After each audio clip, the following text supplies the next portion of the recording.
I'm trying to talk about Serendipity, which is a little video I'm making. At the time, I was collecting some information and I had some pretty convincing evidence of monumental architecture in the ravine, but I didn't know what I wanted to do with it. So I just thought I'd just throw myself into it. One day I had some chores to do, so it was a fairly nice day, so I decided to stop at the Thorncliffe Park ravine to just take a look at the work that was being done down there. The city was clearing the forest for the construction of a subway line. I actually hadn't been to the Thorncliffe Park ravine. I'm over it, around it, but I've never actually gone down into it. I did ride my bike, across the mouth of it in the West Don ravine, and I stopped and I looked up the creek, and it was just this incredibly beautiful sight. I was convinced then that I wanted to go in it and take a look around.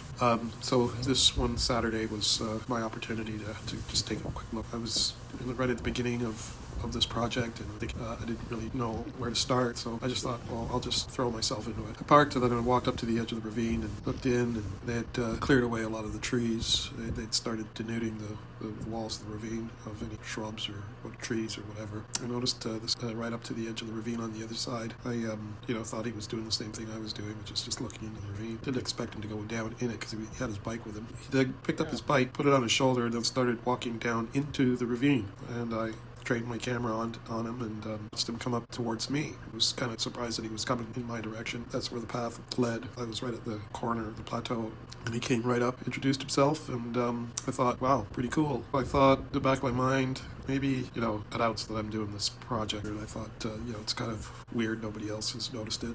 And maybe imagination is taken over. But I thought, okay, in for a penny, in for a pound. So I announced that I was making a film to this guy, and I asked him what he thought about it. And he had some right-on things to say. I was surprised, to say the least. What was really serendipitous about this encounter is that God must have been listening, because he sent his Archangel Michael to me in a very unexpected way. What he had to say was exactly what I was hoping to hear. It and addresses the central question of this project, which is who built these structures. And his ideas were, I think, someone that was interested in the ideas of God and creation. And I found the encounter to be incredibly moving, and I was convinced now what I wanted to do after speaking with this gentleman, Michael. I went right home and I told my wife about it, and I told her I knew now how I was going to move forward with this project. A little epic, but yeah, kind of fun. It was great. It's good for a good day. I just thought it was, it's part of a film I'm making. Oh, yeah? Yeah, about pyramids in the Don River Valley, because there used to be two of them, giant earthen pyramids in the Don Valley, in the lower Don Valley ravine. Okay. Across from here, there used to be a hill right where Don Mills crosses the DVP. Okay. That was maybe 350 feet high, and it was a triangular pyramid, and it had been planted with trees covering the entire surface. Right. So you can now see like the rows of trees that have been planted on top of the pyramid. The thing is, it's been destroyed because of the Don Valley Parkway, but part of it still remains. There's like a corner on the southeast side that's part of the structure that was the original structure that was there, and you can still see evidence of artificial, that the hill was man-made. So that's what I'm making my movie about right now. Man, that's fascinating, Andrew. I've heard of stuff like that, like all over the world, St. Louis and U.S., various places. But I haven't heard about anything like that in Southern Ontario, so it's very interesting. I'd be happy to help out or learn more about it. Wow. I bet you there were some tunnels that went to some interesting places, and that's part of the secondary purpose of these projects, is to cover them up or bury them in or who knows what, right? Right. No, I did not know. I mean, I've known about a lot of things in the past, like you look at the 19th century fairs all over the world, you look at the great fires that destroyed all of the cities and the fairs themselves that got apparently built in 6 months, and then these amazing things, and then all of a sudden we didn't need them and could never build something like that again. So, and that's just modern time stuff, relatively recent. But then, going even further back than that, there's plenty of, I think, stories like 1,000 years ago, like North and South America, different cultures building things. But like I said, I hadn't heard about anything around here, and it's really good to know, that there was a bit of a prehistory beyond 200 years. Yeah. Aside from, I mean, like we know it was inhabited by natives, but here's the thing: is like everyone's always like, oh, they lived in tents. It's like, yeah, because we pushed them out into tents. They probably lived in some pretty nice cities. Oh yeah. And then they had to live on the run as nomads. Is probably my guess. So who knows what they had right? When do you think these things were built? How old do you think they are? 500, 1,000? Well, you know what? I think More? 1,000 years is a long time. Yeah, like, I agree. you know, Yeah. so I think like if you imagine, And I'm not sure how you feel, but like I don't think it's always up and down. Like I don't know exactly what happened, but apparently there was some kind of reset in the 18th century. A lot of cities were covered in dirt. All of a sudden, you got like tens of thousands, hundreds of thousands of orphan kids coming out of nowhere. Like just incredible. And this is in the Victorian times, and everyone was apparently like super chaste and everything, right? Like where did all these orphan kids come from? Where's all this dirt? Why are we digging cities out of the ground that were previously empty, right? Like I don't understand the reset. But what I'm saying is like, yeah, there probably was 1,000 years of history, but it's not a continuous amount of growth. right? It was probably like some ups and downs, and then like there was eras in the past which are more higher developed than where we are now. And then there's a regression and then a rediscovery, and then during that regression, during that reset, the victors, you can say, kind of control the narrative and rewrite the history as to what happened, and then the rest of us looking back 300 years is like, well, I didn't know about that. It's like, yeah, you were not supposed to.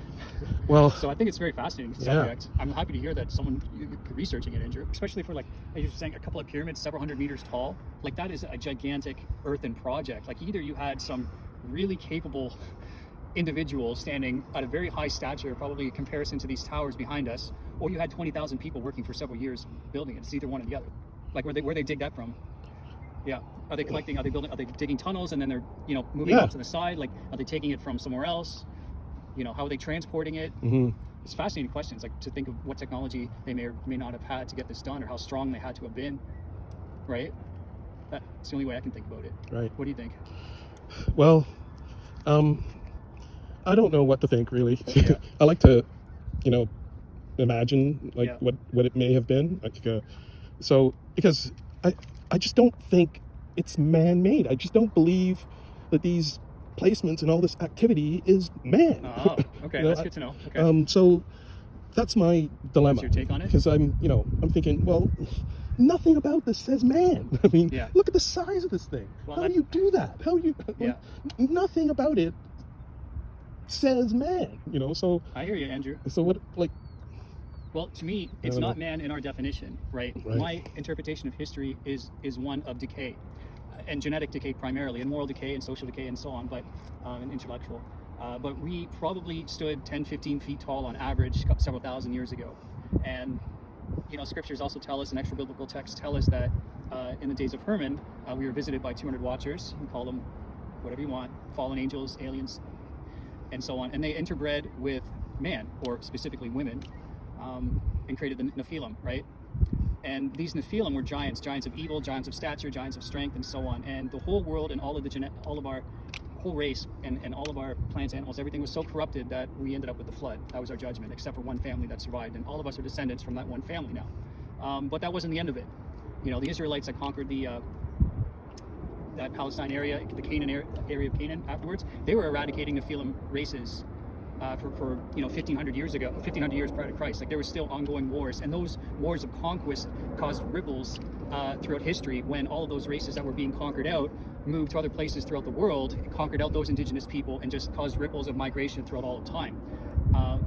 As a result, somebody inhabited North America, and probably lots of people, lots of different races, some of whom were very capable individuals, Right. in terms of their height and their physical strength and their intellectual capabilities, and they built stuff. So I think there certainly is a part of the story, in my belief, that is non-human, but we were just genetic variations of what we know as man. Yeah, I can't lift a 300-foot pyramid, but if I was 30 feet tall and me and a couple of my brothers, yeah, we can go to work if I have 100 years to get it done. Yeah. Right. So that's my take on it. What do you think? Well, I'm going to thank you for this interview. It's fantastic.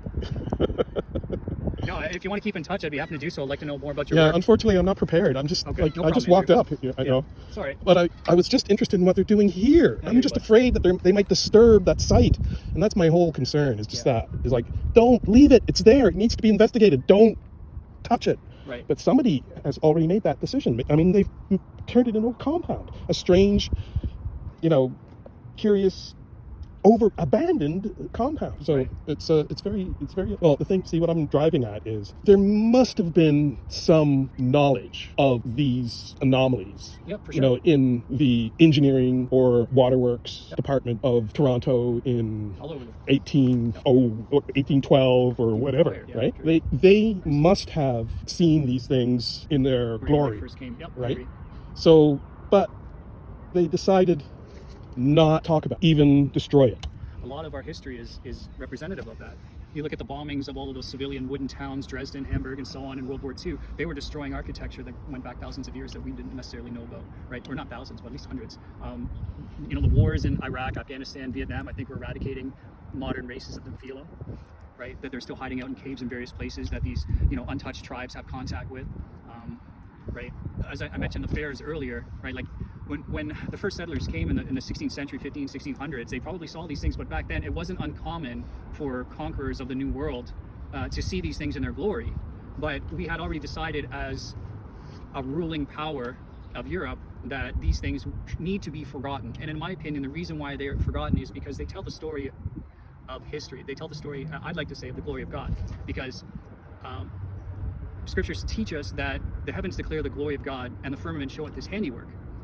And all of these things are magnifiers or resonant chambers or ways to direct energy inherent in the earth and its environment, right? Whereas now we have these electrical wires and we have carbon combustion engines and all this stuff, and you know, the debate on that is one thing, but we don't necessarily need that. And society that existed for thousands of years before us didn't use that type of technology. They were set free just by using the energy that's just based in the environment all around us. And these temples, these pyramids, are testament to that. So one, we have to get rid of the history, because we cannot let people know that there was Nephilim and there was interactions with the fallen angels in the past that built these things, because that's part of the end time deception that's coming. So that history has to get wiped out. We can't let them know that. We have to let them know that we evolved from monkeys instead, right? That's number one. And then number two, we can't let them know about the true nature of the universe and of creation and of the earth and the free energy that's available, because if they knew that, then we can't keep them in slavery. So, you know, in order to keep control, we have to basically ensure that civilization is amnesiac, according, you know, what Graham Hancock would say, right? Right. Have no memory, because then you can control the narrative. Right. And then when you do that, you can control the civilization of people that live in it. So I Right. think it's very unfortunate, and I think history is very important and very interesting, very fascinating, because it's so much more in depth than what we see on the surface. Right. So it was kind of an industrial view they had of it. Bring the dynamite. Yeah, for sure. Yeah. Yeah. All of those great buildings and stuff. Yeah. Because in their minds, they were doing maybe the right thing. Right. You know, we have to build a city, we got to get this stuff out of the way. Right. But I'm sure there were some people amongst the group that knew, you know, the other benefits Right. of destroying, you know, past civilizations Right. instead of inheriting them. So unfortunate, but here we Yeah. are. Yeah. And that's why we got to keep telling the story, right? Thank you. No, good talking with you again.